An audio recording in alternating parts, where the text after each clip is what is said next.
All right, so I needed to do a little something. I had a little bit too much flour left.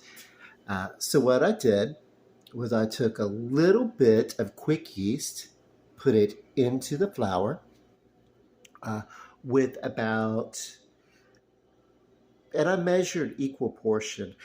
Yeah, eyeballed it, but whatever. Because this was self-rising flour, so it's going to be a double leavening that's happening here. What I've done was 3 lumps of sugar, so that's 3 teaspoons of sugar basically, and then an equal portion of quick yeast. Uh, and just went ahead and mixed it straight in. Now you can activate a yeast first, but I actually, first thing I did was put warm water uh, into the flour that I had left over from the chicken strips that I did. Uh, so I made a little well, and and then I just put the yeast and the sugar into the water well that I had put uh, into the flour, and I let that do the containing for me. And it only takes a few minutes for the yeast to like wake up because it's quick yeast. And then from that, I just kind of folded it in and then let it rise a little bit. Uh, Only for this kind of thing, it'll probably this is about double in size, and it took maybe 45 minutes. And by the time I put it in the oven, uh, and what I'm going to do is I'm going to set this at 400, and I'm going to bake it at 400, but I'm going to set it in the oven and then start the preheating process. Uh, and I'm going to let it preheat up and then cook for about another 15 minutes after that to 20 minutes. And I'll watch it because this is kind of a dense bread. It's really just quick. It's just I didn't want to waste all those seasonings and the flours, but I topped it with um, granulated onion, dehydrated onion, and then some tarragon on top. So as this bakes, it's gonna kind of rise up and wrap around that. So it's gonna be really good, And of course, this is not a keto-friendly diet that I normally do, but I'm due for a break on it, man. Let me tell you. So yeah, okay. I'm gonna pause this. I'm gonna do the baking, and then we'll see if this comes out okay. I just kind of threw this together from what I knew of some quick bread baking stuff.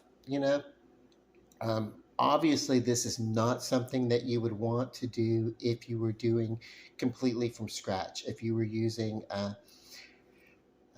say, a non or an all-purpose flour where you're having to add uh, your leavening one by one by one. Whatever leavening you're using, baking soda, baking powder, uh, yeast, slow yeast. That's your typical yeast, not your fast yeast. Anything like that. What you want to do is you want to take a lot more care with it. This is. Yeah, it's not real baking because it's real quick. You know what I mean? Everything in here is almost instant, like quick yeast, and it's self-rising. Uh, and yeah, it's really simple and easy. It could be quite impressive, um, but let's see what kind of a rise we get out of it. And even if it doesn't rise in the way that I want it to the amount that I would want it to, basically the whole idea is that I just didn't want to waste that flour, and it's going to give me something. If I'm either going to get bread or I'm going to get a cracker out of it, let's see. I could put it in little muffin pans and get little muffins out of it. But anyway, let's see what's up. Hello, it is CJ Miller. I'm in Shreveport, Louisiana, in case I haven't introduced myself, and I am baking with bread. Here's where an oven light comes in. I don't want to open the door and let the heat out. But I hope you can see this okay. It's pretty bright, but look. Oh, maybe if I turn this light off on the outside. Okay, better. The hard to show. when I put this in, this is sitting on a pan here uh, to keep it above. You know, it's a glass, so I have it sitting on an inverted baking pan. When I put this dough in, it was sort of at the bottom. It kind of rose to about half of the, you know, a little bit under twice its size. But I felt it had probably risen about as much as it was going to, and it could have maybe risen some more. But when I put this in, uh, and I know it's hard to tell, but it's getting it's rising. It's meeting just under the top of that glass, which is good. That's a big. This is a pretty big loaf pan. You know, I'm getting some good rise out of this. I want to look at this through the oven with the light versus opening the door because I would let that heat out. And this is a tricky kind of measure. So, but yeah, the ridge of the bread is right here, and there is at least uh, there's like at least an inch rise above the above the there's at least, since I put it in the oven, it's risen at least another inch. So that's actually really good for something that I just kind of like threw together on the fly. Basically, what was left over after I did the chicken strips, I was like, you know what? There's something in here that I could work with. There's a lot of flavors, and it was mostly self-rising flour.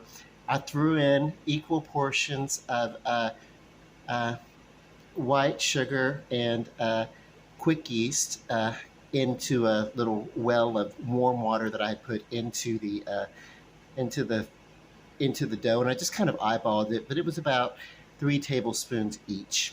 You know, maybe a little bit more on the quick yeast, and kind of gave it a quick knead, and then I let it sit around for about an hour, uh, and then I put it in the oven, preheating up to 400, and then when it got up to 400, I turned the temp down to 350, and I'm finishing the baking off at 350. Total, I'm just going to watch it. You know what I mean? I want to say about 30 minutes. It takes a good 20 minutes for biscuits, and this is basically a great big giant biscuit. Quick bread is basically biscuit with a little bit of yeast added, quick yeast, and a little bit of sugar for extra rising, extra leavening. But it's basically a biscuit. So we make it sound fancy, but some of the toppings have reached. I'm looking nearly parallel the top of this pan. I'm excited. This is going to be a success. Um, and It's kind of like one of those home style rustic things that you just kind of like throw together and you're not sure how it's going to turn out, but it's turning out really well. I can tell you, I'm excited to see it. What's going to happen is when it's finished, I'm going to have to like let it sit around. It'll probably lose a little volume.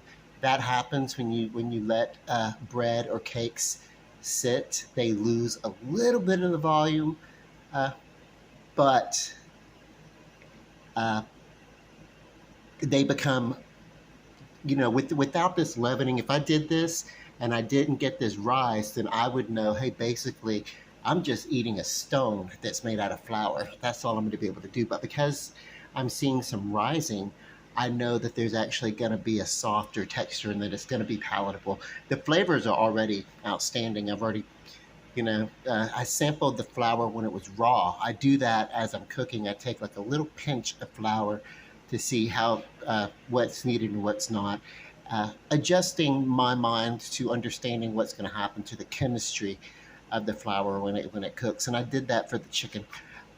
Okay, so we got about maybe 5 or 6 more minutes until I take this out of the oven. So I'm going to pause this. You know, what I can tell you is that the aroma is coming from this kitchen.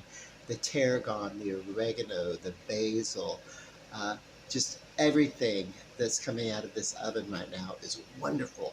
And I did put a little bit of, like I said, granulated onion and tarragon on top of the loaf. And then as it was proofing, I slit the top Uh, one of the ways that you can help a bread rise is to slit it uh, just right as you're baking it, and then of course you can tell from that activation if you're going to get a rise in this in around the slit of your bread uh, where you slice the top, and it looks great and it's wonderful and decorative and very simple.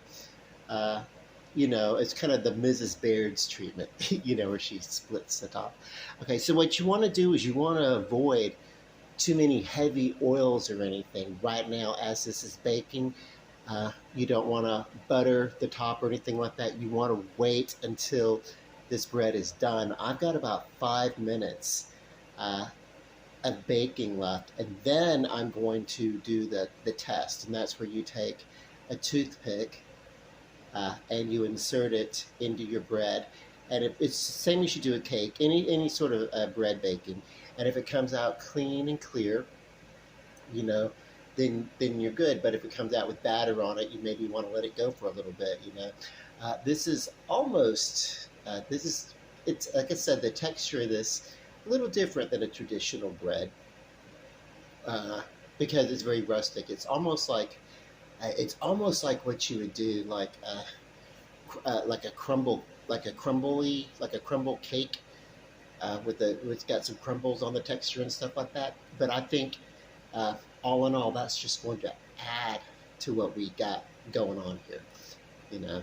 And even as we're talking and I'm showing you this, I'm getting a little bit of subtle rising out of this. Like I said, when I pull it from the oven and it cools off, it's gonna deflate a little bit. But yeah, we're almost done. And here we go. I decided to take it out of the oven just a little bit early because this is looking just fine. Well, I can't do anything with it until I let this, so the herbs are starting to get just a little bit uh, brown. But anyway, I'm going to bring them out and I'm going to let it sit. This has to rest completely.